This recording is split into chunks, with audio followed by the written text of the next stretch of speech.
బలిజవారు 56 దేశాల వారు. మదరాసు ఓరియంటల్ లైబ్రరీలో లభిస్తున్న 10-16-10 అనే తాళపత్ర గ్రంథాలలో బలిజవారు ఇలా వర్ణించబడినారు. బలిజవారిది భూమి బలుసమై వ్రాసి, ఇసుక ముప్పిరిత్రాడు వెయ్యంగ నేర్చి, కలిమి బలములకెల్ల గణపుణ్య రాసి, కళనైన ధర్మముల్ ఘనతతో చేసి, అయ్యావళి ముఖ్యమైనట్టివారు, కయ్యమందున కాళ్ళు కదిలించబోరు, నెయ్యమందు మహానేర్పు గలవారు, దివ్యతుల 56 దేశాల వారు బలిజవారు. ఈ పద్య సారాంశము. మొదటి వాక్యము బలిజవారిది భూమి బలుసమై వ్రాసి అనగా బలిజవారు భూగోళమంత జ్ఞానము కలిగిన వారు. రెండవ వాక్యము ఇసుక ముప్పిరిత్రాడు వెయ్యంగ నేర్చి, బలిజవారు ఇసుకతో తాడును పేనగలరు అని అర్థము. నిజానికి ఇసుకతో తాడును పేనడం అసాధ్యము, కానీ ఈ బలిజవారు అసాధ్య కార్యములను సుసాధ్యము చేయటంలో నేర్పుగలవారు అనే అర్థముతో బలిజవారు ఇసుకతో కూడా తాడును పేనగలరు అని వర్ణించబడినారు. ఇక మూడవ వాక్యము కలిమి బలములకెళ్ళ గణపుణ్య రాశి. కలిమి అంటే సంపద.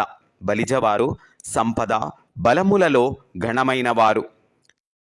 నాలుగవ వాక్యము కళనైన ధర్మముల్ ఘనతతో చేసి, వీరు కళలో కూడా ధర్మమును విడువరు అని అర్థము.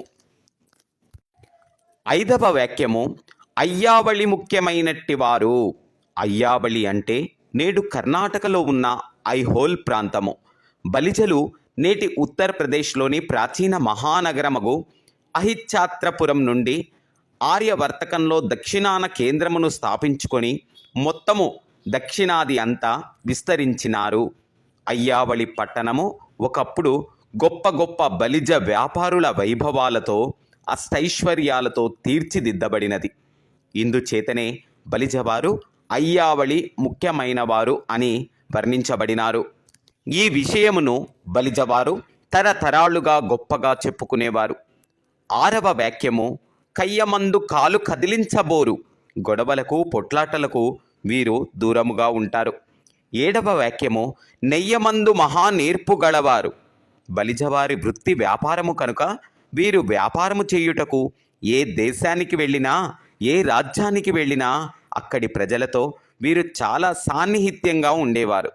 వీరు ఎటువంటి యుద్ధ వాతావరణమును ప్రోత్సహించేవారు కాదు.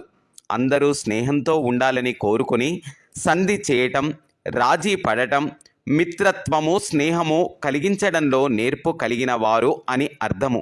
ఇవి వ్యాపార వర్గాల వారికి ఉండవలసిన మొదటి లక్షణము. ఎనిమిదవ వాక్యము దివ్యతుల 56 దేశాల వారు బలిజవారు. బలిజలు వణిజ సంస్కృత పదము మూలముగా వణిజులుగా పిలువబడేవారు.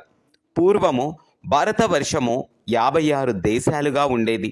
ఈ వణిజులు లేదా బలిజలు 56 దేశాలకు చెందిన వారిని అనేక శాసనాలలో చెప్పుకున్నారు.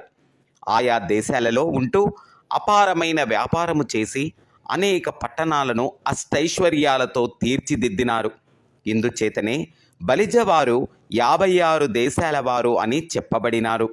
ఈ 56 దేశాలలోని వణిజులు దక్షిణాన బలిజలుగా, ఉత్తరాన బనియాలుగా విస్తరించినారు. బలిజ కులస్తులు ఎక్కడున్నా సరే పూర్వము భట్రాజు వంటి వారు వచ్చి బలిజులను పొగుడుతూ ఈ పద్యములు పాడేవారు. వారికి మా శతకోటి వందనాలు.